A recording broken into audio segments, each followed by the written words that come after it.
Hello, everyone. Let me introduce myself. My name is Roman. I am VP of Product at AB. When I joined company 8 years ago, we have nearby 10 projects and 90 people. Now we have more than 70 projects and 700 employees. I've been in product development for 12 years, and before that, I worked in marketing companies, in such companies as Heineken and Nielsen. Shortly about AB. We are an American company with offices in different countries. By the way, here in Poland we have one of the largest. Our main focus is consumer mobile apps in different categories and game dev development. And recently we have been expanding to new areas such as web and Mac applications. Today I will talk about case of one of our projects that grew up to 400,000 MRR within a year. But this case is interesting not only because of that. Because in large companies such numbers are quite standard. What makes this case special for us is that it was our first experience in the field of publishing. When as a developer transfers the app to our publisher account, AppGala, and we provide marketing and growth services.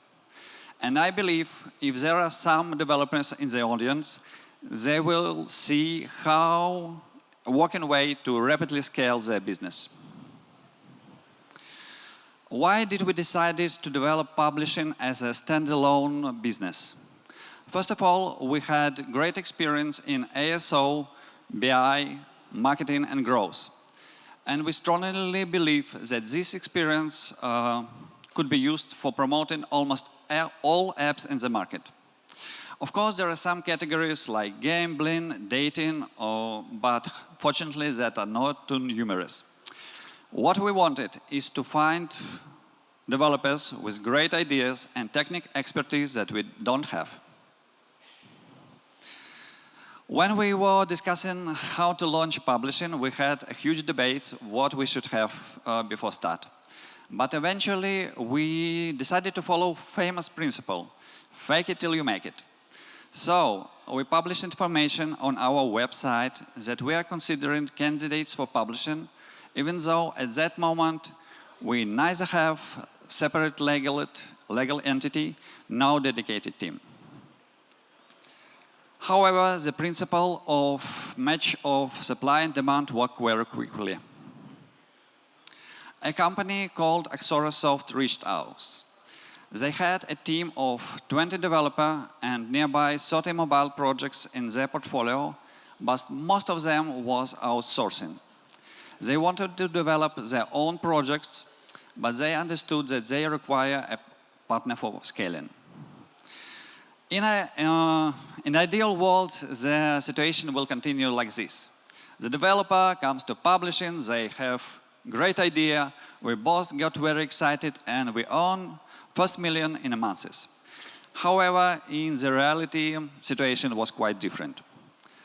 Axora contacted us first time in June 2022, and after 44 emails, pitching of 12 different ideas and 3 calls and several months, we finally got a match. And it wasn't a brand new idea, but something that was previously rejected, by the way.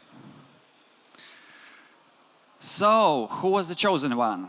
I believe that you expected maybe some trendy app with Gen AI or something like that. But surprise, surprise, we decided to stop on quite a simple idea. To make a remote TV control app. Oh, I see reaction. Good one. Why this? When we analyzed the market, we saw a great marketing opportunity. The total monthly revenue of the category was slightly above 2 million. But what caught our attention is that only 3 markets dominated 80% of the market. So it was mass market, it was app with clear value for users. So it looked like was trying. And I want to say that after we launched our app, we understood that not only we noticed such opportunity, because new competitors appear and the market continued to grow.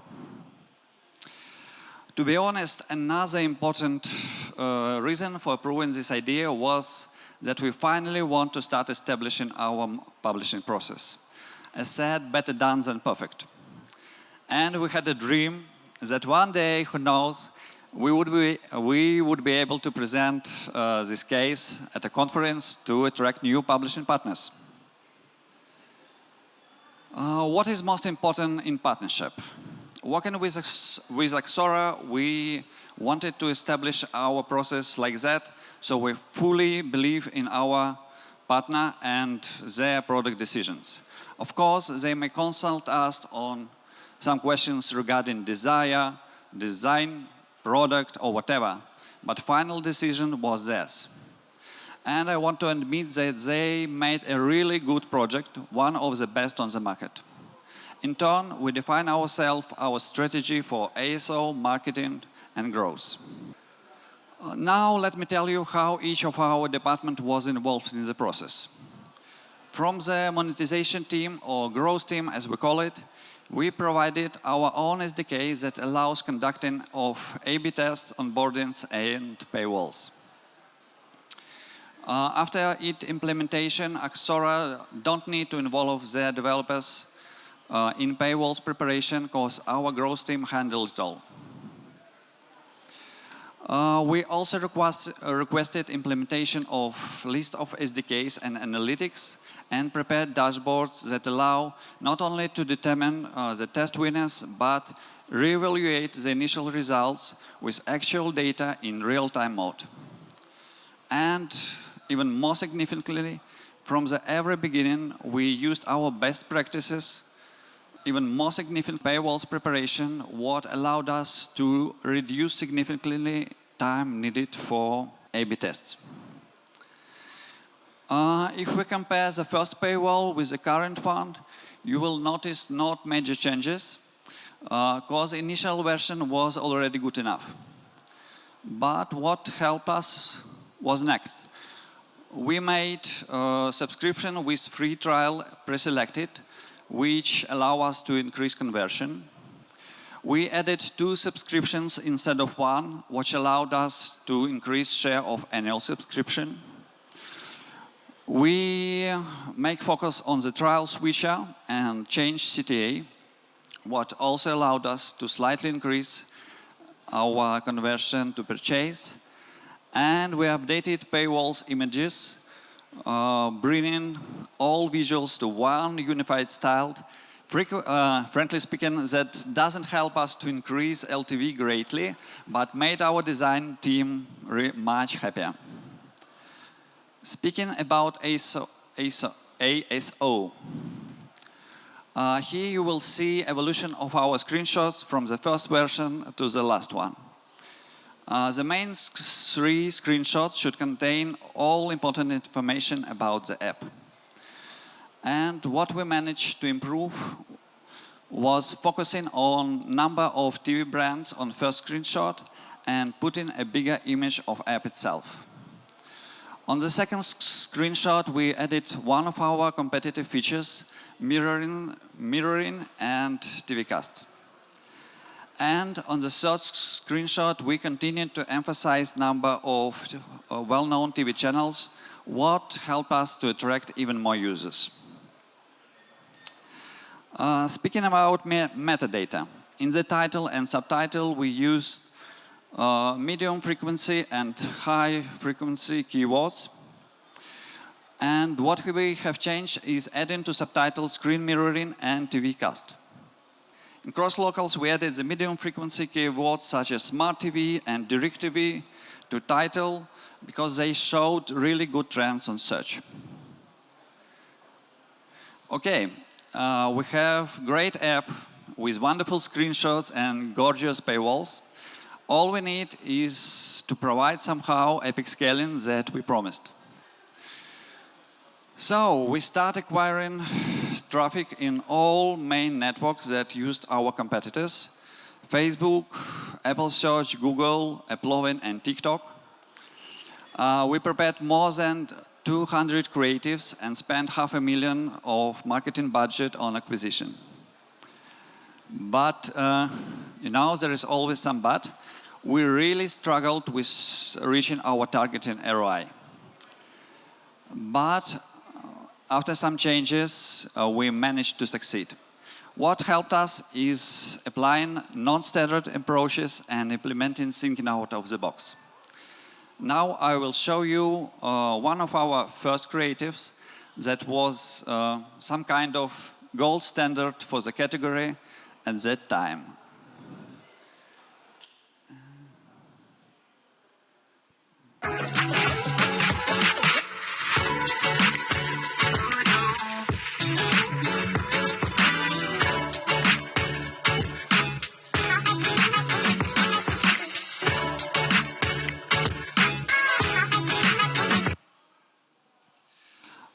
Quite a simple one.